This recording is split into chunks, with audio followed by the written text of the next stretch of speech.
जीवन का सर्वस्व शील। प्राचीन काल की बात है। प्रहलाद दैत्य ने अपने सुंदर तेज के द्वारा इंद्र से उसका राज्य छीन लिया था। तीनों लोकों का राज्य उसके हाथ में आ गया था। इंद्र ने बृहस्पति जी को पकड़ा और कहा, हे महानुभव, कृपया करके बताइए कि किस वस्तु के द्वारा आनंद प्राप्त हो सकता है।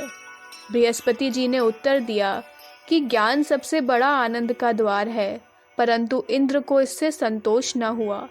वह तो प्रहलाद से अपना त्रिलोकों का राज्य चाहता था। फिर उसने पूछा कि क्या इससे बढ़कर कोई वस्तु है।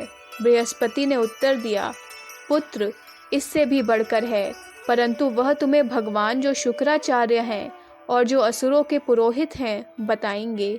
इसलिए हे अमरावती के राजा, तुम उनके पास जाओ। इंद्र उनके पास गया और उनसे भी वही प्रश्न पूछा। शुक्राचार्य ने भी ब्रह्म ज्ञान को सर्वश्रेष्ठ बताया, परंतु इससे भी इंद्र संतुष्ट न हुआ। वह तो धन और ऐश्वर्य को चाहता था। इंद्र ने कहा, क्या इससे भी बड़ी कोई चीज है। शुक्राचार्य ने कहा कि हाँ है। इसका पता तुम्हें प्रहलाद, असुरों का राजा, से लगेगा। इंद्र एक ब्राह्मण के भेष में प्रहलाद के पास गया और वही प्रश्न पूछा जो कि उसने बृहस्पति और शुक्राचार्य से पूछा था। प्रहलाद ने कहा कि समय नहीं है, क्योंकि सारा समय तीनों लोकों को राज्य करने में व्यतीत हो जाता है, इसलिए मैं तुम्हें कुछ शिक्षा नहीं दे सकता। ब्राह्मण ने कहा कि वह उनके खाली समय की प्रतीक्षा करेगा और जब वह कहेंगे तभी उनसे शिक्षा लेगा। उसने प्रहलाद के महल बहुत समय तक एक आज्ञाकारी शिष्य की तरह उनकी प्रतीक्षा की और जो कुछ प्रहलाद कहते थे वे बड़ी सावधानी से करता था। एक दिन फिर ब्राह्मण ने पूछा कि महाराज, किस प्रकार या किस गुण के कारण आपको तीनों लोकों का राज्य मिला। प्रहलाद ने उत्तर दिया कि हे द्विज, मुझे अपने राज्य का कण मात्र भी अभिमान नहीं है, परंतु मैं जो शुक्राचार्य ने कहा है उसका पालन करता हूँ और उनके अनुसार चलता हूँ। उन्हें मेरे ऊपर विश्वास है, क्योंकि मैंने क्रोध पर विजय प्राप्त कर ली है। मैं माता पिता बड़ों की सेवा करता हूँ। मेरे पास कोई बुराई नहीं है। मैंने अपनी आत्मा पर विजय प्राप्त कर ली। सब इंद्रियां मेरे वश में हैं। द्विज मुझे परामर्श देते हैं। मैं उनके द्वारा अमृत पान करता हूँ। वह शिक्षा जो कि उनके मुखारविंद से निकलती है मनुष्य को अमर कर देती है। यही वह बुद्धि है जो कि मनुष्य को बड़ा बनाती है। ब्राह्मण ने बड़े प्रेम तथा भक्ति से सब कुछ सुना। प्रहलाद उसकी भक्ति से बड़े प्रसन्न हुए और उससे वर मांगने के लिए कहा। ब्राह्मण ने कहा, महाराज, मुझे दान में अपना शील दे दो। प्रहलाद को ब्राह्मण की इस प्रार्थना पर बड़ा आश्चर्य हुआ, परंतु अपने प्रण के अनुसार उन्होंने अपना शील उसे दे दिया। अब प्रहलाद दुविधा में पड़ गए।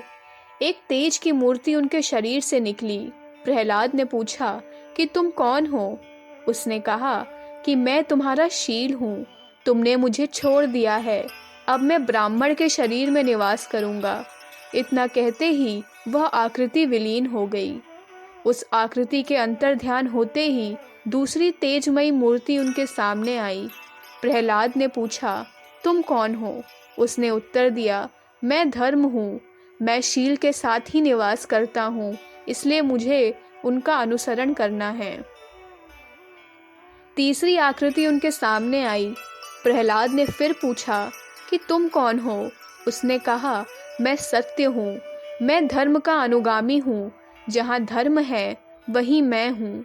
उसने भी प्रहलाद के शरीर का त्याग कर दिया और ब्राह्मण के शरीर में प्रवेश किया। फिर वृत्ति उनके शरीर से प्रकट हुई और उसने कहा, जहाँ सत्य है वही मैं हूँ। फिर एक घोर आवाज के साथ नई आकृति निकली। उसने कहा, मैं बल हूँ। जहाँ वृत्ति है वही मेरा वास है। फिर एक तेजमयी देवी प्रकट हुई। उसने कहा, मैं श्री हूँ।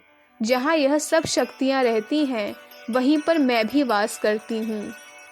प्रहलाद ने देवी से पूछा, हे सफलता की देवी, यह ब्राह्मण कौन है। श्री ने उत्तर दिया, यह ब्राह्मण नहीं था, यह ब्राह्मण इंद्र था। उसने धूर्तता से तुम्हारे से तीनों लोकों का ऐश्वर्य लूट लिया है।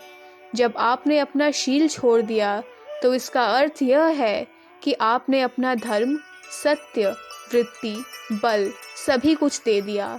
क्योंकि हम सबका जड़ शील है, इसलिए शील की वृद्धि करनी चाहिए। अखंड ज्योति, फरवरी 1957, पृष्ठ संख्या 3-4। हमारे YouTube चैनल विचार क्रांति दूत अखंड ज्योति पत्रिका को सब्सक्राइब करें एवं अगली वीडियोस प्राप्त करने के लिए बेल आइकन दबाएं। धन्यवाद।